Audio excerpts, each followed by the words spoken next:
Recording number 39 second part. అందులో మనం ఎక్కడ చదువుకుంటూ ఉన్నామంటే, జీవుడు పేర్లని ఆకారాలని గుర్తుపెట్టుకుంటాడు, భగవంతుడు సర్వత్రా ఉన్నాడనేది మర్చిపోయినందువల్ల మూఢత్వం చెందుతాడు. మూఢత్వం అంటే ఏంటంటే, ఈ అన్నిటికీ కూడా తను పెట్టుకున్న పేర్లని గుర్తుపెట్టుకుంటాడు. ప్రతిదానికి తను ఒక పేరు పెట్టుకుంటాడు. అంటే ఒక విధంగా చెప్పాలంటే, తను వేరే ఒక లోకాన్ని సృష్టించుకున్నాడు. యాక్చువల్గా ఆ లోకంలో ఇరుక్కుపోయాడు. అదే నిజమని అనుకుంటూ ఉన్నాడు జీవుడు. అందువల్ల అసలు విషయాన్ని గ్రహించలేకపోతున్నాడు. తన ఎదురుగా ఉన్న వస్తువు యొక్క పేరు గుర్తుంటుంది, దాని ఆకారం గుర్తుంటుంది. తను పెట్టుకున్న పేరు, తను కళ్ళతో చూసిన ఆకారం, ఆ రెండింటినీ మ్యాచ్ చేసుకొని ఇది ఇది అని అనుకుంటాడు. ఇది గులాబీ పువ్వు అని పేరు పెట్టుకున్నాడు. దాని ఆకారాన్ని, దాని వాసనని, దాని లక్షణాలని అన్నిటినీ మొత్తంగా మ్యాచ్ చేసి ఇది ఇది అని ఫిక్స్ అయిపోయాడు. అందువల్ల ఏమవుతుంది, అక్కడ అసలు ఉన్న వస్తువు ఏమిటో తెలియదు. అది కూడా ఒక లైఫ్ అని, దానికి ప్రాణం ఉంటుందని, తనతో పాటు అది కూడా ఒక జీవిగా, ఆ చెట్టు కూడా ఈ భూమి మీద ఉన్నదని, అసలు ఆ జ్ఞానం అంతా కంప్లీట్గా మోసుకుపోయింది. సో ఏమవుతుంది, కాన్సెప్చువలైజ్ చేసి ప్రాణం ఉన్న వస్తువుని ఇంచుమించుగా కాన్సెప్ట్ కింద దించేశాడన్నమాట. కాన్సెప్ట్ అనే ప్రాణం లేని ఒక వస్తువు కింద దించేసాం మనం. అంటే చుట్టూత ప్రాణులు ఉంటే, లైఫ్ ఉంటే, డెడ్గా ఉన్నదాన్ని మనం ఊహించుకుంటూ ఉన్నాం. ఇంతకంటే మూఢత్వం ఇంకా ఏముంది? మనం చూసే దాంట్లో ఎక్కడ ఏ వస్తువులో కూడా ప్రాణం ఉన్నది, దైవం ఉన్నాడు అనే మాటే లేదు అసలు మనకి. ఇంకా మరి ఎట్లా అంటే మూఢత్వమే కదా, ఇంకా ఏముంటుంది? ప్రతి వస్తువుకి ఓ పేరు పెట్టుకోవటం, దానితో మనకు వచ్చే సుఖాన్ని, పువ్వు వాసన చూస్తేనండి ప్రాణం లేచొస్తుందండి.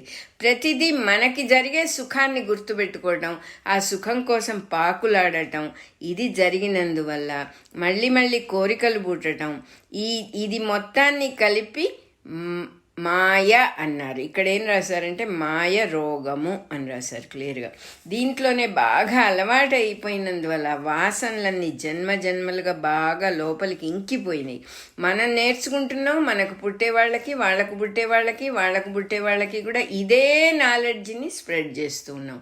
మనం ఏది ఇంపోజ్ చేసుకున్నామో దాన్నే ఫ్యూచర్ జనరేషన్స్ అన్నిటికీ కూడా చూపిస్తూ ఉన్నాం, నేర్చుకుంటూ ఉన్నారు. వాళ్ళు కూడా ఇదే నేర్చుకుని ఇంకా రిఫైన్ చేస్తూ ఉన్నారు వాళ్ళు. సో ఆ రిఫైన్మెంట్లో మనల్ని మనం దేన్నో గులాబీ పువ్వు ఏమిటో మర్చిపోవటం కాదు, మనల్ని మనమే మర్చిపోయినాం. అసలు మనం అంటే ఏమిటి అనేది మర్చిపోయినందువల్లనే దుఃఖం కలుగుతోంది. దుఃఖం ఎందుకు కలుగుతోందంటే, లేని దాన్ని చూస్తున్నాము, ఉన్నదాన్ని అలక్ష్యం చేస్తున్నాము, అందువల్ల దుఃఖం కలుగుతోంది మనకి. ఇంకా వేరే కారణం ఏమీ లేదు అసలు. ఇంకొక కారణం ఉండటానికి అవకాశమే లేదు కదా. ఉన్నవాడు సర్వత్రా ఒక్కడే ఉన్నాడు, పరమాత్మ వస్తువే, అంతర్యామి మటుకే ఉన్నాడు అని చదువుకుంటూ ఉన్నాం, చెప్పుకుంటూ ఉన్నాం, మనకి మనం ప్రూవ్ చేసుకున్నాం ఈ పాటికి.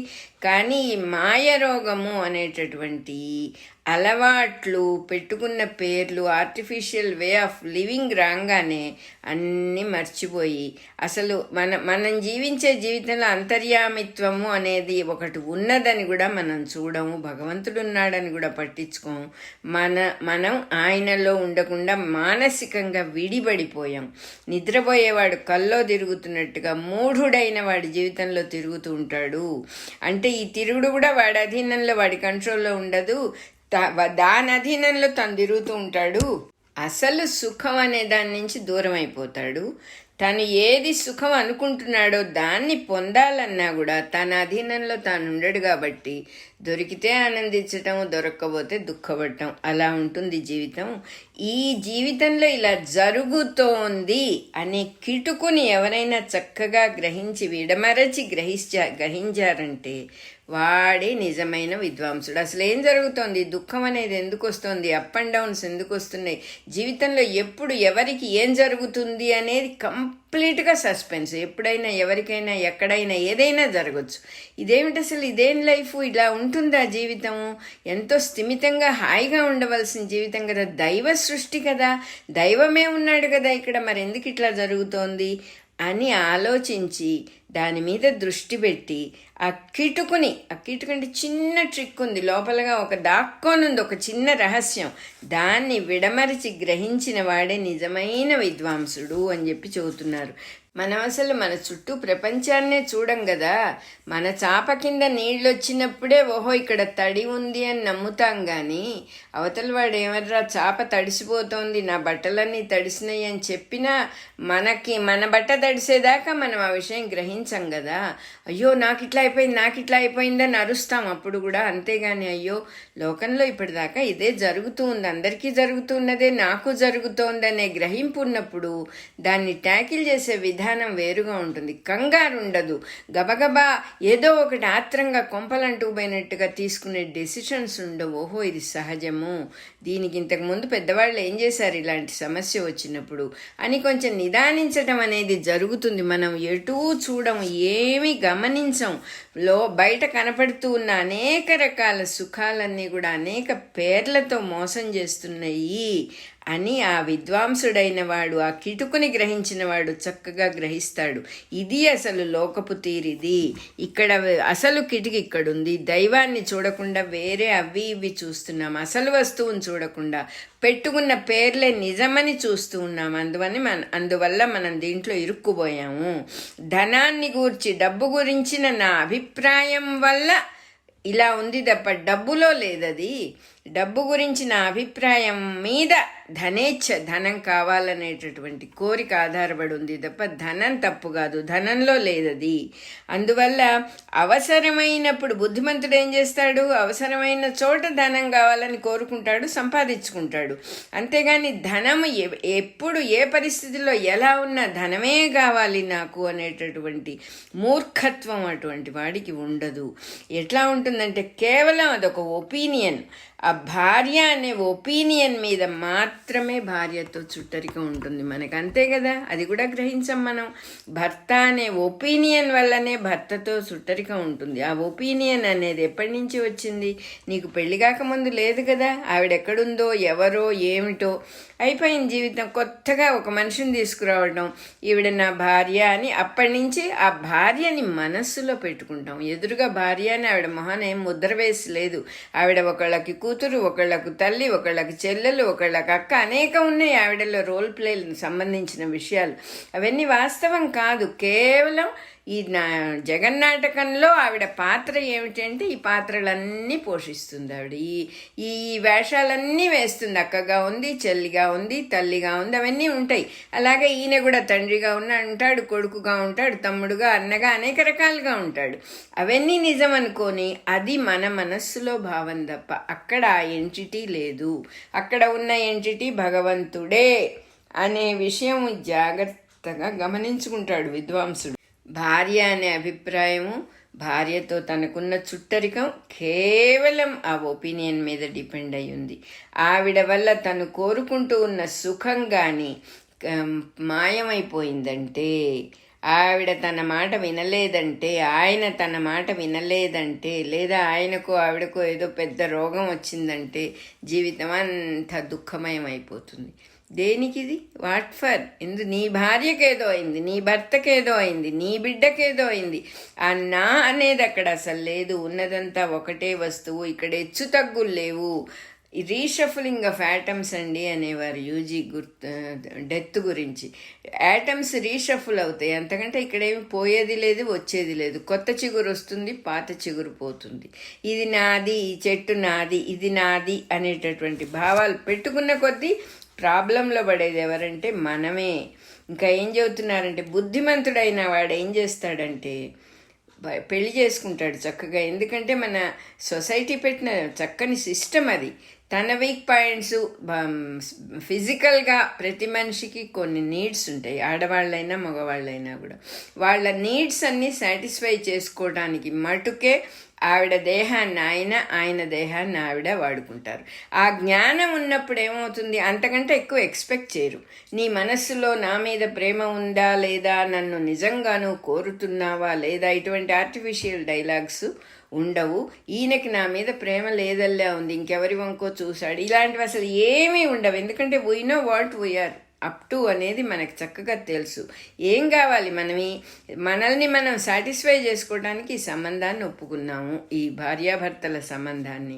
ఒకళ్ళో ఇద్దరో ముగ్గురో పిల్లలు పుడతారు. పిల్లలు పుట్టిన తర్వాత ఇంకా స్నేహంగా ఉండటమే. ఇంకా ఏం కావాలి నీకు? కానీ బుద్ధిమంతుడైన వాడు చేస్తూ ఉన్నటువంటి భార్యని జస్ట్ నిమిత్త మాత్రంగా స్వీకరిస్తాడు. భర్తని ఆవిడ నిమిత్త మాత్రంగా అంటే అవసరానికి, ఓహో ఇది కదా సిస్టము, అంతకంటే ఎక్కువ విలువ లేదు దీనికి. నువ్వు విలువ లేని వస్తువుకి ఎక్కువ విలువ ఇచ్చినందువల్ల కింద మీద పడిపోతున్నావు. అసలు ఆ వస్తువు ఎంతో విలువైంది. ఏమిటి దాని విలువ అంటే ఆవిడలో ఉన్న అంతర్యామి అక్కడ విలువ, ఆయనలో ఉన్న అంతర్యామి అక్కడ విలువ. అసలు మనకు అంతర్యామి ఎక్కడున్నాడు? అంతర్యామినే మర్చిపోతున్నాం కదా. అటువంటి భగవంతుడు అనేవాడు సర్వత్రా ఉన్న ఒకే ఒక ఎనర్జీ మనకు లేనే లేదు కదా. అందువల్ల దుఃఖపడుతున్నాం. మెయిన్ పాయింట్ అసలు విషయాన్ని మర్చిపోయినందువల్ల అనేక రకాల దుఃఖాలు వస్తున్నాయి. ఎన్నో మెథడ్స్ వాడుతూ ఉన్నాం. ప్రపంచంలో సుఖంగా ఉండాలంటే ఏం చేయాలి? పోనీ ఈ భార్యను వదిలేసి ఇంకో భార్యను చేసుకుందాం, పోనీ ఈ భర్త కాదు మంచి వాడిని సెలెక్ట్ చేసి మంచి భర్తని, ఈసారి సెకండ్ మ్యారేజ్ బ్రహ్మాండంగా ఉండాలి, ఒకసారి పొరపాటు చేశా కదా. ఇవన్నీ సక్సెస్ అవుతున్నాయా మనకి? చూస్తూ ఉన్నాం కదా లోకంలో. రెండు కాదు 3 చేసుకునే వాళ్ళు ఉన్నారు, 4 చేసుకునే వాళ్ళు ఉన్నారు. ఒకళ్ళని వదిలేయటం, ఇంకోళ్ళని చేసుకోవడం. ప్రతి వాళ్ళతో మళ్ళీ ఇదే సిచ్యుయేషన్లోకి పడిపోతాడు. ఎందుకంటే ఉన్న పరిస్థితి నీలో ఉన్నది. మన నిసర్గదత్త మహారాజు గారు ఒక మాట చెబుతారు, నిన్ను నువ్వు తీసుకుపోయి ఎక్కడ పెట్టినా, స్వర్గంలో పెట్టినా కూడా నీ పరిస్థితి ఇలాగే ఉంటుంది. ఎందుకంటే నువ్వు ఏమీ మారలా. నీలో ఉన్నటువంటి తత్వం కానీ, నీలో ఉన్నటువంటి స్వభావం కానీ, నీ యాటిట్యూడే మారలా. అలాంటప్పుడు నిన్ను ఎక్కడ పెట్టినా నువ్వు అదే అట్మాస్ఫియర్ మళ్ళీ కల్పించుకుంటావు. ఎగ్జాక్ట్గా చక్కగా ఇక్కడ ఎలా ఉన్నావు అక్కడ కూడా అలాగే ఉంటావు. హిమాలయాల్లోకి వెళ్ళి గుహలోకి ఉన్నా కూడా ఇదే పరిస్థితిని కొని తెచ్చుకుంటావు. ఎందుకంటే you are doing it, nobody else is responsible for that. నీ పరిస్థితికి నువ్వే కారణం. నీ లోపల ఫ్లవరింగ్ అలౌ చేయటం లేదు, నువ్వు ఆ పరమాత్మను అసలు చూడటం లేదు. జస్ట్ అనేక రకాలుగా ఏదో ఒక సుఖాన్ని కావాలని నాలిక బయట వెళ్ళాడేసుకొని అది కావాలి, ఇది కావాలి, అది కావాలి, భార్య ద్వారా ఇది కావాలి, భర్త ద్వారా ఇది కావాలి, ఎప్పుడు బెగ్గింగ్ బౌల్. ఎవళ్ళో ఏదో రికగ్నైజ్ చేయలేదు, ఎవళ్ళో ఏదో ఇవ్వలేదు, ఎప్పుడు అదే గోల మనకి. ఆ గోలంతా లేకుండా జస్ట్ ఫర్ ఒక ట్రయల్ కోసం ఊరికే ఒక చేసి చూద్దాం. పోనీ ఇంత చెబుతూ ఉన్నారు కదా, భాగవతం 1వ పేజీ నుంచి చెబుతూ ఉన్నారు కదా. ఆ భార్యలో ఆ భర్తలో దైవమే ఉన్నాడు. నాకు ఏ అభిప్రాయాలు ఆవిడ గురించి ఆయన గురించి నేను అన్ని ఎరేజ్ చేసేసుకుంటాను ఫ్రెష్గా. ఇప్పుడే నేను ఆయన్ని పెళ్లి చేసుకొచ్చా, ఆవిడ్ని పెళ్లి చేసుకొచ్చా, ఆవిడెవరో నాకు అసలు తెలియదు. నాకేం తెలుసు అంటే అక్కడున్నది దైవ స్వరూపమే అని తెలుసు. ఇలా నన్ను నేను కావాలని నా మనస్సుని అభిప్రాయాలన్నీ పక్కన పెట్టి ఈ రకమైన ట్రైనింగ్తో మొదలు పెడతాను నా జీవితాన్ని. ఈ క్షణం నుంచి ఎలా ఉంటుందో చూద్దాం. చూడొచ్చు కదా, చూడటానికి తప్పేమిటి? అనేక ట్రయల్స్ వేస్తున్నాం కదా. ఒక పెళ్లి వదిలించుకొని ఇంకో పెళ్లి చేసుకోవడం అనేది పెద్ద విషయం. ఇక్కడ అదేం లేదు. ఉన్నట్టుండి మానసికమైన మార్పు అంతే. నీ డెసిషను, నువ్వు చేయగలిగింది ఇంకొకళ్ళకి చెప్పాల్సిన అవసరం కూడా లేదు. ఆ భార్యకో భర్తకో అయ్యా ఇవాళ నుంచి దేవుణ్ణి చూస్తాను నీలో అని చెప్పక్కర్లేదు. అప్పుడేమవుతుందంటే ఏదో తిక్కలు వస్తాయి, నీలో దేవుణ్ణి చూద్దామని చూసినా నువ్వు రాక్షసివి, నువ్వు దేవుడు కాదు, అట్లా వెళ్ళిపోతుంది. ఎందుకంటే మనలో సిన్సియారిటీ లేదు, అది నిజమని మనం నమ్మటం లేదు. ఫస్ట్ ఆఫ్ ఆల్ సర్వత్రా దైవం ఉన్నాడు అనే విషయం నమ్మటం లేదు. అందుకే ఇన్ని పుస్తకాలు రాశారు. పాపం ఒక్క జీవుడు ఒక్కడైనా కూడా నమ్ముతాడేమో, ఒక్కడైనా దీన్ని అనుసరించి బాగుపడతాడేమో, దైవాన్ని చూస్తాడేమో, తన గొప్ప స్వరూపాన్ని తెలుసుకుంటాడేమో అని చెప్పి ప్రతి చోట ఎన్ని రకాల స్పిరిచువల్ గ్రంథాలు, పురాణాలు ఎన్ని రకాలుగా ఎవరి కోసం రాశారు. యూజీ గారు అనేవారు, ఎవరో ఒక్కళ్ళు బెనిఫిట్ అయితే చాలండి, at least 1 person, I think somebody can catch it అనేవారు. ఎవరో ఒక్కళ్ళు క్యాచ్ చేస్తే చాలు, వాడు సుఖపడి 10 మందిని సుఖపెడతాడు. అందరూ గుడ్డెద్దు చేలో పడ్డట్టుగా దానికే కళ్ళు కనపడవు. అది చేలో పడి అన్నీ తొక్కుకుంటూ పోతే మిగతా అందరం గుడ్డి గొర్రెలల్లా దాన్నే ఫాలో చేస్తూ వెళ్ళిపోతుంటే అదేం జీవితం? కనీసం మనం కళ్ళు తెరుచుకుని ఆ కిటుకు గ్రహించి చక్కగా ఉండొచ్చు కదా. అట్లా చెబుతూ ఉన్నారు. వాసనలనన్నిటినీ పక్కన పెట్టి ఆవిడలో ఉన్న అంతర్యామిని చూడటానికి ప్రయత్నం చేయాలి. ఎప్పుడైతే నువ్వు ఒక్క అడుగు ముందుకేస్తావో ఆ దైవం 100 అడుగులు ముందుకు వేస్తాడు. అంతర్యామి అయిన భగవంతుడి మీదే దృష్టి పెట్టాలి, భార్యలో కానీ భర్తలో కానీ ఎదటి మనిషిలో. నీ జీవితం ఏమవుతుందో అప్పుడు చూసుకో. ఇది ఒక మెథడ్ ఇచ్చారు పెద్దవాళ్ళు, మెథడ్ ఇవ్వకపోలా, నిన్నేమి మార్గమధ్యంలో వదిలేయలే. నిన్ను నువ్వు ఒక పెద్ద ఈ మాయా జాలంలో ఇరకబెట్టుకున్నావు, నిన్ను నువ్వే ఇరకబెట్టుకున్నావు. బయటికి రాలేవు, లోపల ఉండలేవు. లోపల ఉంటే సుఖం లేదు, బయటకు వచ్చే మార్గం తెలియదనే పరిస్థితుల్లో ఉన్నావు. కానీ ఒప్పుకోవు, ఎందుకంటే ఈగో అనేది ఒకటి ఉంది. ఆ ఈగో అంటే అర్థం ఏంటంటే సొసైటీ మేడ్ సెల్ఫ్. అది అన్నీ ఇది నేను అని పెట్టేసింది. నేను సోండి, నేను పెద్ద ఉద్యోగం, నా అంత వాళ్ళు లేరు, నా అంత తెలివిగల వాళ్ళు లేరు, నాతో కంపేర్ చేస్తే ప్రతివాడు అనుకుంటాడు నా అంత గొప్పవాడు ఎవడు లేడు అని పరమ మూర్ఖుడు కూడా అనుకుంటాడు. దానికి అసలు కారణం ఏంటంటే నా అని వాడు అన్నప్పుడు లోపల అంతర్యామినే భావిస్తాడు. ఆ విషయం వాడికి తెలియదు. ఆ అంతర్యామిని మించిన వాడు ఎవడూ లేడు కాబట్టి నా అంత గొప్పవాడు ఎవడూ లేడు అని ప్రతివాడు అనుకుంటాడు. అది తప్పు కాదు, సహజత్వం. దాన్ని చక్కగా పట్టుకొని ఆ అంతర్యామి, అక్కడ కనపడేది కూడా అంతర్యామే కదా. రెండో వస్తువు ఉంటే అంతర్యామి ఎట్లా అవుతాడు? అంతటా చరించేవాడు, లోపలగా చరించేవాడు, కనపడకుండా ఉండేవాడు, లోపలగా దాక్కొని ఉండేవాడు. ఆ స్వరూపం నాదే కదా అనేటటువంటి భావం వచ్చిన కొద్దీ, అది బలపడిన కొద్దీ ఆ గొప్పతనం ఏమిటో, ఆ సుఖం ముఖ్యంగా ఒక జీవిగా పుట్టినందుకు, శరీరం ధరించినందుకు మనకప్పుడు అర్థమవుతుంది. ఓహో, ఇది నాది సార్థకత. దీన్ని ఎడ్యుకేషనల్ ఇన్స్టిట్యూషన్ అంటున్నారు. ఈ శరీరమే ఒక ఎడ్యుకేషనల్ ఇన్స్టిట్యూషన్ అంటున్నారు. నేను భూమి ఎడ్యుకేషనల్ ఇన్స్టిట్యూషన్ అని అనుకున్నా. కరెక్టే, భూమి మీద పుడితేనే ఎడ్యుకేషన్ అనేది, ఒక చదువు సంస్కారం అనేది నేర్చుకోవడం జరుగుతుంది. భూమి మీద శరీరంతో, మానవ శరీరంతో పుడితేనే జరుగుతుంది. మానవ శరీరంతో పుట్టడానికి ఎన్ని ఛాన్సెస్ మనం తీసుకుంటున్నాం అనే విషయం మనకు తెలియదు. తెలియనందువల్ల ఇదేదో టేకెన్ ఫర్ గ్రాంటెడ్ అనుకుంటున్నాం. ఇది చాలా విలువైన వస్తువు ఈ శరీరం.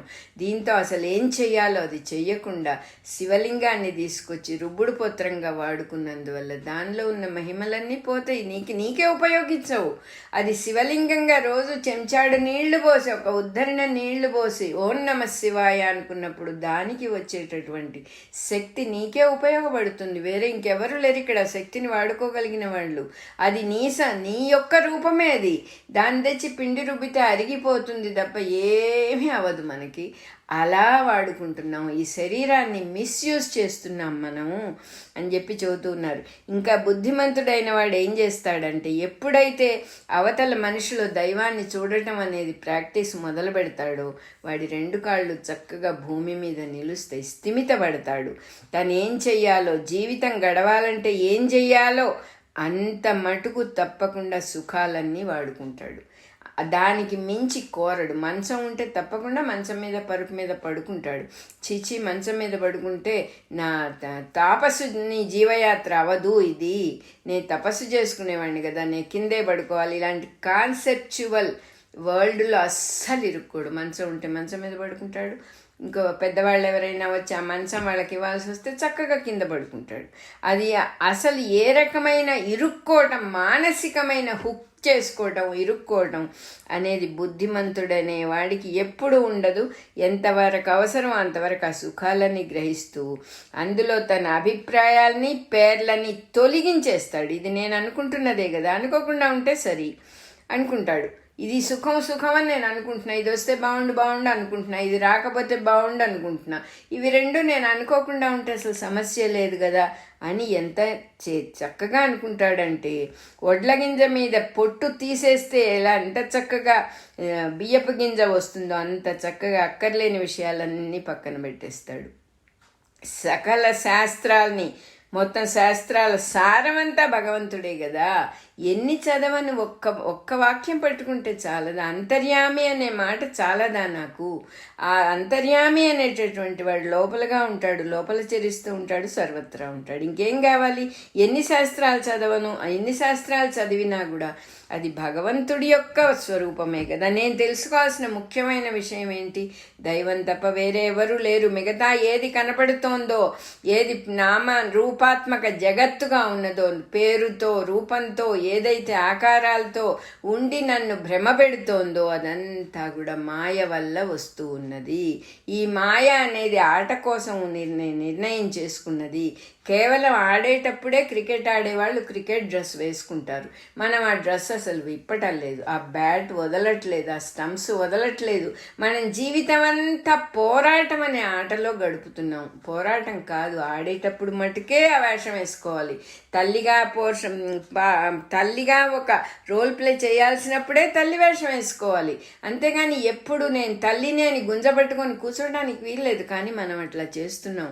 అందుకని చెబుతూ ఉన్నారు, అనేక రకాల వాసనలతో ఉన్న సంసారంలో సుఖం లేదు. ఎందుకంటే అటు ఇటు లాగేస్తూ ఉంటుంది. నీ కాళ్ళు నేల మీద నిలబడవు, అది ఎవరైనా చెప్పగలుగుతారు. మాయని పక్కన పెట్టి మాయని తొలగించుకుని, ఇదంతా ఇంపోజ్డ్ నాలెడ్జ్ కదా, నేర్చుకున్న విషయాలు కదా, ఎవరో చెప్పిన విషయాలు కదా. నన్ను నేను తెలుసుకోవటానికి, నా చెయ్యి నేను చూసుకోవటానికి అర్థం కావాలా? ఇది ఒక పెద్ద విషయమా? అన్నీ తీసి పక్కన పెడితే ఉండేవాడిని నేనే కదా. ఒక కృష్ణ విగ్రహం చెక్కాలంటే కృష్ణుడు కానిదంతా పక్కన పెడతారు. శ్రీరామచంద్రుడి విగ్రహం చెక్కాలంటే రాముడు కానిదంతా తీసి పక్కన పెడతారు. నేను కానిదేమిటో తెలుసుకుంటే సరిపోతుంది కదా. ఆ దైవం సర్వత్రా ఉన్నాడు అంటున్నారు కదా, వాణ్ణి తెలుసుకోవటం ఎందుకు కష్టం అవుతుంది? అంతటా ఉన్నవాడిని పట్టుకోవటం కష్టం అవుతుందా? అంతర్యామి అని కూడా చెబుతున్నారు కదా, పుస్తకాల్లో రాసి పెట్టారు కదా. ఎదురుగా ఉన్నవాడు దేవుడే, జీవుడు కాదు అని రాసి పెట్టారు కదా. Why not I see him as God? మనస్సులో భావం పెట్టుకొని, ఎప్పుడైతే నువ్వు వాడు దుర్మార్గుడు, వాడు ఫ్రెండు, వాడు చెడ్డవాడు, వాడు పక్కింటివాడు, ఇలాంటి లేబుల్స్ అన్ని తీసేసి అది దైవస్వరూపమే అని చూసినప్పుడు నీలో ఎంత మార్పు వస్తుందో అది చేసిన వాళ్ళకి కానీ తెలియదు. ఆ సుఖము నీకొచ్చే సుఖమే, వాడికి అవతల వాడికి వచ్చే సుఖం గురించి ఎవరు మాట్లాడట్లే. మనల్ని త్యాగం చేయమని ఎవరు అడగట్లే. ఉన్న వస్తువుని చూసినందువల్ల నువ్వే సుఖపడతావు. జీవితం చాలా హాయిగా అయిపోతుంది. నీ చేతిలో నుంచి సుఖం లాక్కోగలిగే శక్తి అప్పుడు ఎవ్వడికి ఉండదు. ఇదొక మంచి మార్గం అని చెప్పి చెబుతూ ఉన్నారు. అటువంటి వాడే అంతర్యామి భావనతో ఉండటం నేర్చుకున్నవాడే తనలో కూడా అంతర్యామే ఉన్నాడు. తను అనుకుంటూ ఉన్నది కూడా అంతర్యామిలోనే ఉన్నది, వేరే లేదు, అభేదం అని చక్కగా గుర్తిస్తాడు, హాయిగా ఉంటాడు అని చెప్పి చెబుతూ ఉన్నారు. ఇక్కడ ఇది ఒక చక్కని మార్గం మనకి ప్రొవైడ్ చేశారు. అందుకుంటే అందుకోవచ్చు, లేదు మేము ఇలాగే ఉంటామండి అంటే చక్కగా ఉండొచ్చు. ఒక ప్రయత్నం చేసి చూడటంలో తప్పు లేదు. ఈ రోజు నుంచి నేను నా భార్యని నేను దైవస్వరూపంగా భావిస్తాను, అన్నీ అరెస్ట్ చేసేస్తాను, చూస్తాను. ఊరికే ఏదో ఇవాళ చదివాం కదా, ఈ భాగవతంలో ఇలా చెప్పారు కదా, చెప్పిన వాళ్ళు ఏమన్నా సామాన్యుల? వేదవ్యాసుల వారు, పోతనామాచ్యుల వారు, మా ఇకిరాల కృష్ణమాచారి గారు, మాస్టర్ గారు, వీళ్ళందరూ సామాన్యులైతే ఈ పుస్తకాలు రాసి ప్రింట్ చేసి మన చేతి దాకా తెచ్చారా? వాళ్ళు మనకంటే ఎక్కువ వాళ్ళ తక్కువ వాళ్ళ? వాళ్ళు చెప్పిన మాట మనం అనుసరించాలా అక్కర్లేదా? నీ భార్యలో దైవాన్ని చూడు, నీ భర్తలో దైవాన్ని చూడు అని వాళ్ళు చెప్పడానికి వాళ్ళు ఏమన్నా పిచ్చివాళ్ళ? ఉన్న మాటే కదా వాళ్ళు చెప్పారు. మనకి మంచి మార్గాన్ని కదా చూపిస్తున్నారు. ఇవాళ నుంచి నేను లెట్ మీ డూ ఇట్, ఒక్కసారి ఒక ట్రయల్గా చేసి చూస్తాను, అసలు ఏమవుతుందో చూస్తాను. నా మనసు స్థిమితపడుతుందేమో. అసలు ఎక్కడంటే అక్కడ దైవమే కనపడుతుంటే నీకు ఆనందం కలగదా? నువ్వు దైవాన్ని చూసి ఇది గులాబ్ పువ్వు, ఇది మంచము, ఇది కుర్చీ, వీడు శత్రువు, వీడు మిత్రువు, ఇది కుక్క పిల్ల, ఇది పిల్లి పిల్ల, ఈ రకంగా నువ్వు పేర్లు పెట్టుకొని దాన్ని, మనకి మాయాబజార్ అని ఒక సినిమా ఉంది, ఆ సినిమాలో విందు భోజనం అరేంజ్ చేస్తారు పెళ్లివారి కోసం. వెళ్తే వాడు మగ పెళ్లివారు వెళ్తారు, అబ్బా ఎన్ని రకాలు ఉన్నాయి ఇక్కడ అని చూస్తూ ఉంటారు. చూస్తుంటే వాడు అంటాడు, మగ పెళ్లివారు ఎప్పుడు ఆడపెళ్లివారిని మెచ్చుకోకూడదు అంటాడు. ఇవన్నీ ఎన్ని రకాల పాయసాలు ఉన్నాయో చూడండి, క్షీరాన్నం, పరవాన్నం, అది ఇది అని లిస్టు చెబుతూ ఉంటే వాడంటాడు ఇవన్నీ పానీయాలే కదా అంటాడు. అంటే ఒక పేరు పెట్టి ఒక కాయిన్ చేసి పక్కన పడేసాం, నిర్లక్ష్యం చేసేసాం.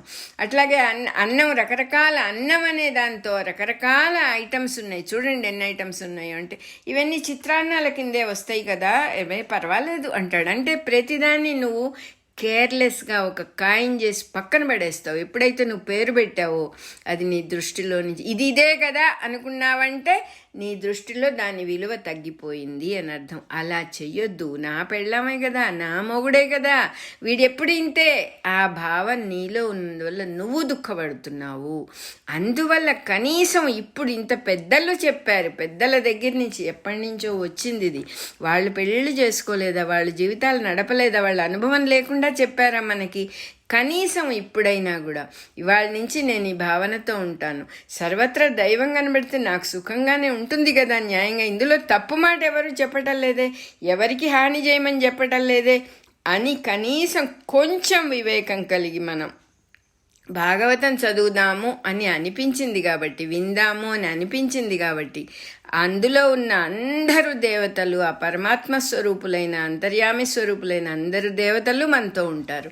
అందరు దేవతలు మనలోనే ఉన్నారు. వాళ్ళందరూ తప్పకుండా ఆశీర్వదిస్తారు మనల్ని. దీన్ని నమ్మి ఈ భావనతో ఆచరించటం మొదలు పెడితేనే సార్థకత. ఏమీ లేదు, ఎదట ఏ మనిషి వచ్చినా కూడా ఆ మనిషిని, ఇది కూడా దైవస్వరూపమే కదా, మిగతావన్నీ పెట్టుకున్న పేర్లు, నా అభిప్రాయాలు, వాటికి ఎందుకు నేను ఇంపార్టెన్స్ ఇవ్వడం అనే భావంతో ఉంటూ ఉంటే ఎంత నష్టం అవుతుంది? నీ ఆస్తి అంతా పోతుందా? నీకు ఇన్నాళ్ళు జరిగిన సుఖము లేని స్థితి కంటే నష్టం ఏదైనా కలుగుతుందా? ఏమీ కలగదు. మనకే అర్థమవుతుంది అది చేయటం మొదలుపెట్టినప్పటి నుంచి. అద్భుతంగా ఉంటుంది ఆ జీవితం. అసలు చెయ్యటం మొదలుపెట్టాము అనే సంసిద్ధత, ఉన్ముఖత అంటారు. You are ready to do it. దైవం చేయబట్టుకొని తీసుకుపోతాడు. మనకే తెలుస్తుంది ఆనందం ఏమిటో. అలా చెప్తూ ఉన్నారు. అంతర్యామి భావనతో తిరుగుతూ ఉంటాడు అటువంటి వాడు.